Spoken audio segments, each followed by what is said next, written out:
আসসালামু আলাইকুম, সবাইকে শুভেচ্ছা জানাচ্ছি। মাসুম মাহবুব।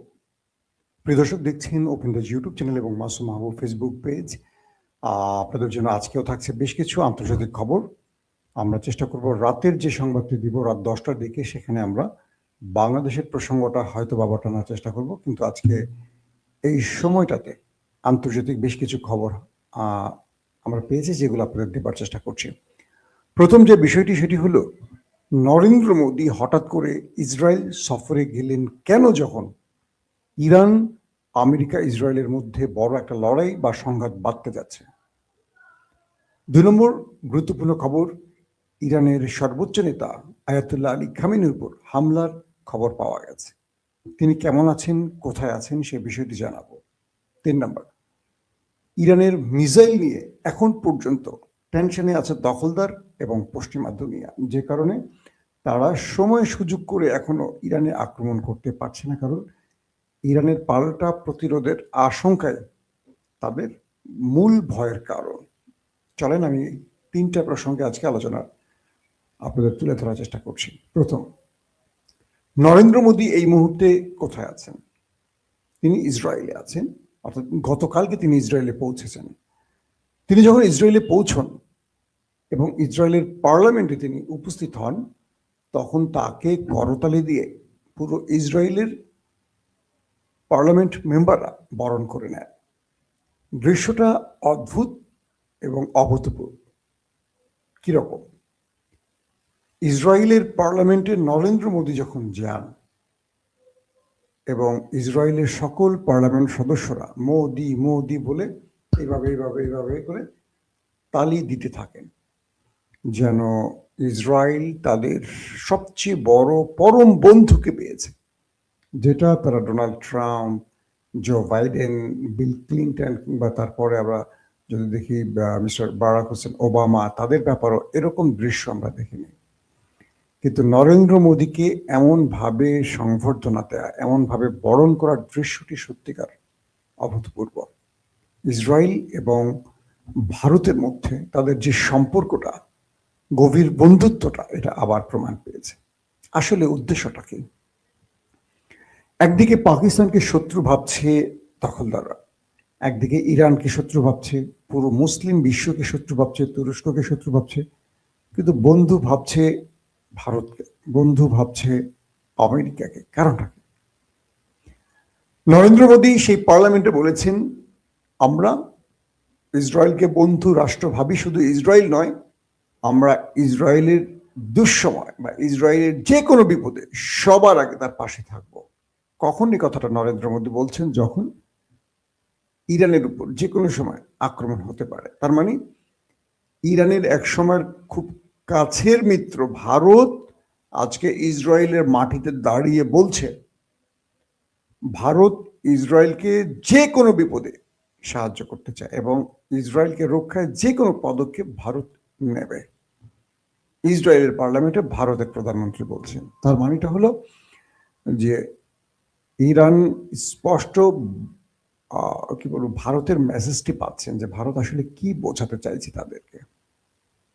এখানে ইরানের একটা ভুলের উদ্দেশ্য, মানে ভুলটা আসলে তুলে ধরা উচিত আপনাদের কাছে। সেটা হলো, পাকিস্তান এবং ইরানের মধ্যে লড়াই তো বহুদিন ধরে, জানেন তো, 47-এর পর থেকে। এই ইরান তার রাজনৈতিক কারণে হোক বা যে কোনো কৌশলগত কারণে হোক, তারা পাকিস্তানের বিরোধিতা করে এবং তারা বরাবরই ভারতের পক্ষে থাকে। এবং ভারত এই ইরানকে ব্যবহার করে আফগান এবং ইরান সীমান্ত দিয়ে পাকিস্তানকে বারবারই উত্তেজিত করেছে। পাকিস্তানে অনেক আক্রমণের ঘটনাও ঘটেছে এবং আমরা দেখেছি যে ইরান সবসময় যে কোনো ইস্যুতে পাকিস্তানের বিপক্ষে দাঁড়িয়ে তারা দাঁড়িয়েছে ভারতের পক্ষে। এই এই ইরান, যে ইরানের কথা বলছি, আজকে সেই ইরান, খেয়াল করে দেখেন যে কি ভাগ্যের নির্মম পরিহাস, সেই ইরানের বিরুদ্ধে ভারত ইসরায়েলে দাঁড়িয়ে হুঁশিয়ারি দিচ্ছে যারা ইসরায়েলকে যে কোনো বিপদ থেকে রক্ষে পাশে থাকবে। আর আমাদের সেই মুসলিম দেশ ইরান, তারা পাকিস্তানের ব্যাপারে তাদের ভুল সিদ্ধান্ত বুঝতে পেরেছে, অথচ সেই পাকিস্তান এখনো গোপনে গোপনে ইরানকে সাহায্য করছে। ইরান তার কি বলবো ভুল বুঝতে পেরেছে, নাকি ইরান তার কৌশলে কোনো পরিবর্তন এনেছে জানি না। যদি ইরান তার ভুলটি বুঝতে পারে, আমার মনে হয় এটা ইরানের জন্য সবচেয়ে বড় পাওয়া হবে। কারণ এই পাকিস্তান বা এই তুরস্ক ইরানকে এখন যে সাপোর্টটা দিচ্ছে, এটা ইরান কল্পনাও করেনি। অথচ এই ইরান এই কি বলবো আপনাদের তুরস্কের মধ্যে বহুবার বহুত কুকাজ করেছে। এখন পর্যন্ত তারা সুযোগ পেলে তুরস্কের বিরুদ্ধে কাজ করে, এবং তুরস্কের এরদোয়ান সরকারের বিরুদ্ধে ইরান তার সর্বোচ্চ গণমাধ্যম ব্যবহার করে। কিন্তু এখন পর্যন্ত তুরস্ক ইরানকে সাপোর্ট দিয়ে যাচ্ছে আমেরিকা এবং ইসরায়েলের বিরুদ্ধে। আশা করবো ইরান এবার আর অকৃতজ্ঞ হবে না। আসেন 2 নম্বর খবরটি। 2 নম্বর খবরটি হলো যে ইরানের সর্বোচ্চ নেতা আয়াতুল্লাহ আলী খামিনি, এটি গতকালকের খবর, একটু বাসি হয়ে গেছে, বাট আমি আপনাদের দেইনি, বাট এটার অনেকগুলো সংযুক্তি খবর আছে, সেটার একটু আলোচনা আনতে হবে, সেজন্য এটা বললাম। ইরানের সর্বোচ্চ নেতা আয়াতুল্লাহ আলী খামিনির যে বাসভবন বা রাষ্ট্রীয় ভবন, এখানে এমইকে নামে একটি সশস্ত্র সন্ত্রাসী গ্রুপের হামলার খবর পাওয়া গেছে। ইরানের মধ্যে এই সন্ত্রাসী গ্রুপটিকে রাষ্ট্র মানে একটি মানে গ্রুপ আছে, যেটাকে ইরানের সরকার মানে সন্ত্রাসী ঘোষণা করেছে। বোঝা রেখে আসলে সংবাদ করতে গেলে যেটা হয়, কথা আটকে যাচ্ছে, ব্রেন সাপোর্ট দিচ্ছে না, অনেক সময় হয় এরকম।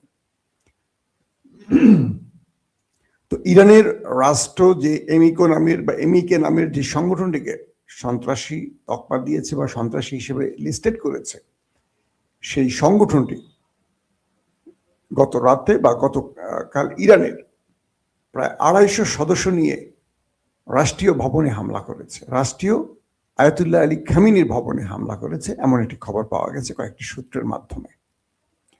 বলা হচ্ছে যে সেই আক্রমণে তাদের 150 সদস্য ফেরত গেছে, কিন্তু 100 সদস্য আর ফেরত যেতে পারেনি। সেই সংগঠনটি বলছে যে আমাদের বাকি 100 গ্রেফতার নাকি মারা গেছে, আমরা জানি না। প্রশ্ন হলো, ইরানের সর্বোচ্চ নেতার উপর এই হামলার ঘটনা কি করে ঘটল? তবে ইরানের রাষ্ট্রীয় গণমাধ্যম বলছে যে না, এমন কোনো ঘটনা নেই, একটা ঘটনা ঘটেছে, সেটি তারা কন্ট্রোল করে ফেলেছে। তবে কয়েকটি সূত্র বলছে ইরানে ফজরের সময়, সুবহ সাদেকের সময়টিতে ব্যাপক ধামাকা শোনা গেছে, ব্যাপক বিস্ফোরণের আওয়াজ পাওয়া গেছে। তার মানে হলো যে এই ঘটনার সত্যতা আছে। তো ইরানের গণমাধ্যম তো সবসময় আপনারা জানেন যে সেন্সর, এখানে রাষ্ট্রের অনুমতি ছাড়া খুব একটা গণমাধ্যম তাদের খবর প্রকাশ করতে পারে না। এখন বিষয়টা দাঁড়িয়েছে এরকম যে ইরানের সর্বোচ্চ নেতার জীবন সবচেয়ে বেশি হুমকি, সেটা আমেরিকা বা ইসরায়েল শুধু নয়, তার দেশের ভেতরে একটা বড় বিদ্রোহী গ্রুপ লেগে গেছে তার প্রাণনাশের জন্য। বলা হচ্ছে আয়াতুল্লাহ আলী খামিনি তিনি বাসায় থাকেন না, তিনি শেল্টার জোনে চলে যান। তার জন্য গোপন শেল্টার জোন তৈরি করা হয়েছে, তিনি রাষ্ট্রীয় কাজে উঠে আসেন। এই তথ্যটি পেয়েছে গোয়েন্দাদের মাধ্যমে আমেরিকা এবং ইসরায়েল। তারপর সেই সূত্র ধরে সেই বাহিনীটি সেখানে ঢুকে পড়ে 250 সদস্য নিয়ে, এবং তারা ব্যাপক বিস্ফোরণ ঘটায়। কিন্তু ইরানের রাষ্ট্রীয় বাহিনী বা নিরাপত্তা বাহিনীর সাথে তারা পেরে ওঠে না। সেখানে 100 জন গ্রেপ্তার অথবা 100 জন মারা গেছে, এটা ক্লিয়ার না, যেহেতু ইরান বলছে না এই বিষয়ে কিছু। 150 জন ফেরত চলে গেছে। বলা হচ্ছে যে ইরানে যারা রাষ্ট্রীয় গুরুত্বপূর্ণ ব্যক্তি, যারা খামেনির সাথে মিটিং করেন, তারা প্রকাশ্যে আসেন না, তাদেরকে বিশেষ একটি জায়গা থেকে চোখ বেঁধে আনা হয়, শরীরে থাকা সকল ডিভাইস সরিয়ে রাখা হয়, এবং খামেনির কাছে এনে খামেনির সাথে বৈঠক করানো হয় এবং চোখ বেঁধে তাদেরকে সরিয়ে ফেলা হয়। কারণ কোনোভাবে তারা যেন বুঝতে না পারে খামেনি কোথায় আছে, কোন অবস্থায় আছে, সেটা কোন জোন, কোনো ডিভাইস থাকে না তাদের সঙ্গে, যাতে তারা বুঝতে না পারে সেই ডিভাইসে যে তেহরান থেকে বা ওইটার লোকেশন বা জিপিএস কত দূর।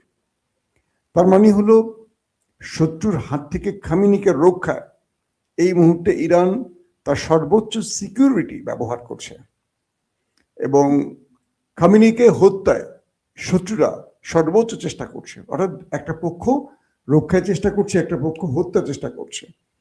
বলা হচ্ছে সেই যে গ্রুপটি, সশস্ত্র গ্রুপটি হামলা করেছে তাদের নেপথ্যে আমেরিকা কিংবা দখলদারদের হাত রয়েছে, এমনটি ইরানের পক্ষ থেকে দাবি করা হয়েছে। দর্শক, ইতিমধ্যে হিজবুল্লাহর প্রশংসা করেছেন ডোনাল্ড ট্রাম্প। পাশাপাশি হিজবুল্লাহ ঘোষণা দিয়েছে যে ইরান এবং ইসরায়েলের মধ্যে যদি কোনো যুদ্ধ বাধে তারা নিরপেক্ষ অবস্থানে থাকবে, অর্থাৎ তারা কোনো পক্ষে দাঁড়াবে না। কিন্তু যদি ইরানের সর্বোচ্চ নেতা, ধর্মীয় নেতা আয়াতুল্লাহ আলী খামেনির উপর কোনো আক্রমণ হয় বা তাকে জীবন নাশের চেষ্টা করা হয় বা জীবন নাশ করা হয়, সেক্ষেত্রে হিজবুল্লাহ তার সকল শক্তি নিয়ে ঝাঁপিয়ে পড়বে। এবং শুধু ঝাঁপিয়ে পড়বে নয়, হিজবুল্লাহ যতক্ষণ টিকে থাকবে তারা শত্রুর বিরুদ্ধে সেই লড়াইটা করবে। তার মানে হিজবুল্লাহ বলে দিচ্ছে তাদের মিশনটা বা প্ল্যানটা, সেটা হলো ইরান ইসরায়েল লড়াই হলে তারা চুপ থাকবে, কিন্তু আয়াতুল্লাহ আলী খামেনির উপর যদি কোনো হামলা হয় এটা হিজবুল্লাহ মানবে না। তারা বলছে যে আমরা একযোগে আমাদের সকল মিসাইল ব্যবহার করব, এতে আমরা টিকে থাকি পৃথিবীতে কিংবা না থাকি, আমরা শত্রুর পুরোটাকে, মানে আমাদের পুরো শক্তিটাই শত্রুর বিরুদ্ধে ব্যবহার করব। তার মানে হিজবুল্লাহ বোঝাচ্ছে আয়াতুল্লাহ আলী খামেনি তাদের রেড লাইন। এই রেড লাইন যারা ক্রস করবে তাদের জন্য তারা সর্বোচ্চ গজব নামাবে। এখন ইরানের উপর দখলদারদের আক্রমণ বা আমেরিকার হামলা পরিকল্পনাগুলো বারবারই পরিবর্তন হচ্ছে। কখনো মনে হচ্ছে যে কোনো সময় তারা আক্রমণ করবে, কখনো মনে হচ্ছে তারা একটু ভয়ে বা হিসেব নিকেশে ভুলভাল করার কারণে সেটাকে শুধরে নিচ্ছে। সাম্প্রতিক সময় অনেকগুলো খবর এসছে এবং এমনও জানা গেছে যে ইরান এমন কিছু মিসাইল প্রস্তুত রেখেছে যে ইরানে আক্রমণের সঙ্গে সঙ্গে ইরান আমেরিকার সবচেয়ে গর্বের জায়গা, তাদের যে এয়ারক্রাফট ক্যারিয়ার আব্রাহাম লিঙ্কন, এটাকে ধ্বংস করে দেবে এবং মধ্যপ্রাচ্যে থাকা ইরানের আশপাশে যতগুলো টাওয়ার সিস্টেম অর্থাৎ রাডার সিস্টেম আছে প্রত্যেকটাকে ধ্বংস করে দেবে। ইরান বলছে যে মধ্যপ্রাচ্য এবং তাদের পার্সিয়ান গালফে অথবা উপসাগরীয় অঞ্চলে আমেরিকার যে জাহাজগুলো আছে, ওয়ারশিপ কিংবা তাদের যেই কি বলবো যে আকাশ প্রতিরক্ষা সিস্টেম সহ বা তাদের সকল ব্যবস্থাগুলো যুদ্ধের জন্য যেগুলো তারা টেনে এনেছে সিরিয়া থেকে ইরাক সীমান্তে, আরো সৌদি, বাহরাইন, আরব আমিরাত, কাতার, কুয়েত, জর্ডান, যে অঞ্চলগুলোতে আমেরিকার ঘাঁটি আছে, একটা ঘাঁটিও নিরাপদ থাকবে না, প্রত্যেকটা ঘাঁটিতে আক্রমণ করবে ইরান একযোগে। আর ইরানের পক্ষ থেকে এটা বলা হয়েছে যে তারা আক্রমণের প্রথম ধাপই তারা শত্রুকে সর্বোচ্চ প্রতিঘাতটা করবে।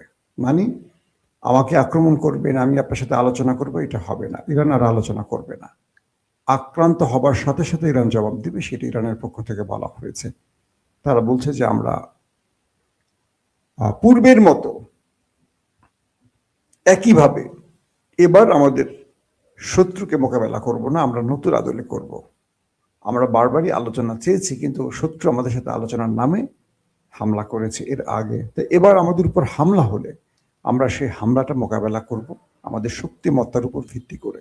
তার মানে আমেরিকা এই বিষয়টি বুঝতে পেরেছে যে এখন ইরানের উপর হামলা হলে ইরান যে পাল্টা জবাব দেবে এটা লম্বা যুদ্ধের দিকে টেনে নেবে। আর আমেরিকা আসলে এই সময় লম্বা যুদ্ধ করতে চায় না, তারা সংক্ষিপ্ত একটা আক্রমণের মাধ্যমে বিজয় তুলে নিতে চায়, যেটা ইরানে হয়তো তারা পারবে না। যে জন্য আমি কালকে না পরশু দিনের খবর আপনাদের বলেছিলাম যে ইরানের বিরুদ্ধে মার্কিন জেনারেলরা আসলে যুদ্ধ করতে চাইছেন না। সিআইএ প্রধান, তাদের joint chief of staff chairman, তারা প্রত্যেকেই ট্রাম্পকে বলেছেন এই যুদ্ধ থেকে বেরিয়ে আসতে, আলোচনার মাধ্যমে সমাধান খুঁজতে। দর্শক, আজকের মতো বিদায় নিচ্ছি, প্রত্যেকে ভালো থাকবেন, আল্লাহ হাফেজ।